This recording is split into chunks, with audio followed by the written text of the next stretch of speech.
Mobile phone रे Facebook account सबुदिन केमिति बंद करवा। नमस्कार दर्शक बंधु, मोर नाम कुष्ठ, आपड़ देखुं स्वराज नेटवर्क चैनल। तो चलते वीडियो स्टार्ट करवा। वीडियो स्टार्ट करा पूर्व जब आप आम चैनल को सब्सक्राइब करना तो सब्सक्राइब कर दिंतु और साइड थे बेल आइकन दबातु नुआ वीडियो सर्वप्रथम देखापी। तो चलते वीडियो स्टार्ट करवा।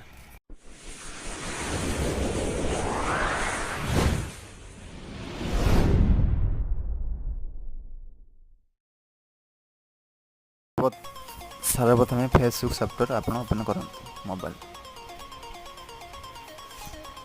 सॉफ्टवेयर ओपन कले फेसबुक पेज ओपन हो। तब राइट साइड रे थ्री लाइन बनाए, तो थ्री लाइन उपर आप क्लिक करूँ। थ्री लाइन उपर क्लिक कला लास्ट को चल जाए। लास्ट हेल्प एंड सपोर्ट लिखाई देखो, हेल्प एंड सपोर्ट। तो हेल्प एंड सपोर्ट उपर क्लिक करूँ। हेल्प एंड सपोर्ट उपर क्लिक कला second option help and centre, sorry help centre, खाली हेल्प सेंटर लिखा है। हेल्प सेंटर उपर आप क्लिक करूँ। हेल्प सेंटर उपर क्लिक कला आप सामने पेज ओपन हम। तो देखो सर्च बटन अच्छे, सर्च रे सर्च करूँ Facebook account, Facebook account delete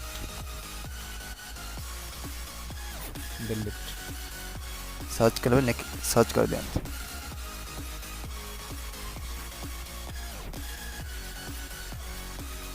देखो सर्च कला प्रथम रेखा आसो आप सामने how do I permanently delete my Facebook account.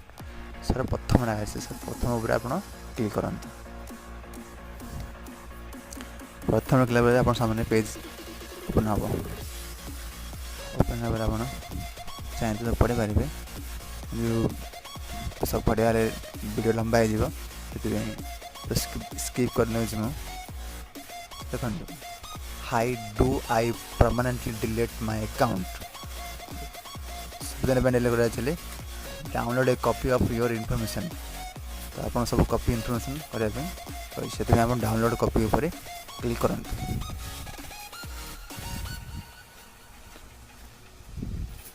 Click कला गोटे पेज ओपन हम आप सामने। तो देखो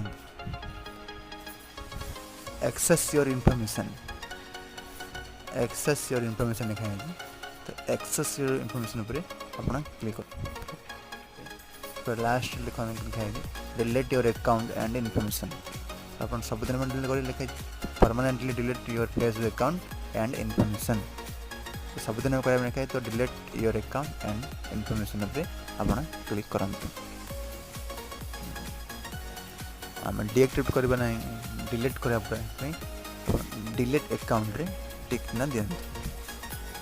देखो कंटिन्यू टू अकाउंट डिलीशन। तो आप कंटिन्यू टू अकाउंट डिलीशन उपर क्लिक करूँ। डाउन करूँ, तो डाउन करूँ। देखो delete account, last delete account उपर आप क्लिक करूँ। देखो डिलीट अकाउंट उपर क्लिक कला आप सामने पेज ओपन हो। Confirm this your account before your permanently delete your account please inter your password. तो ये कहूँ कि आप फेसबुक पासवर्ड इंटर करूँ अकाउंट डिलीट करने सबुदिन आप पासवर्ड एंटर करदे। हम पासवर्ड एंटर कर सारे तो कंटिन्यू कर। कंटिन्यू कला हम कन्फर्म परमानेंटली अकाउंट डिलीशन। तो आप सामने कन्फर्म करने कहूँ। तो देखो सो देखा आप चाहते पढ़ी पारे, मैं तुम सर्टकट करदेवी। 30 दिन जाएंगे वैलिडिटी 30 दिन अच्छी। 30 दिन भितर आप पुणी लॉगिन करदे तो से अकाउंट पुणी रिन्यू लॉगिन हो चालू हो। आप सबुदिन में डिलीट कर चाहते तो 30 दिन आपको अपेक्षा करा पड़े। 30 दिन पर आप पुणी अकाउंट केवे भी आसबन, सबुदिन में डिलीट हो। तो चलते आम सबुदिन डिलीट करवा। तो से डिलीट अकाउंट उपर क्लिक करूँ।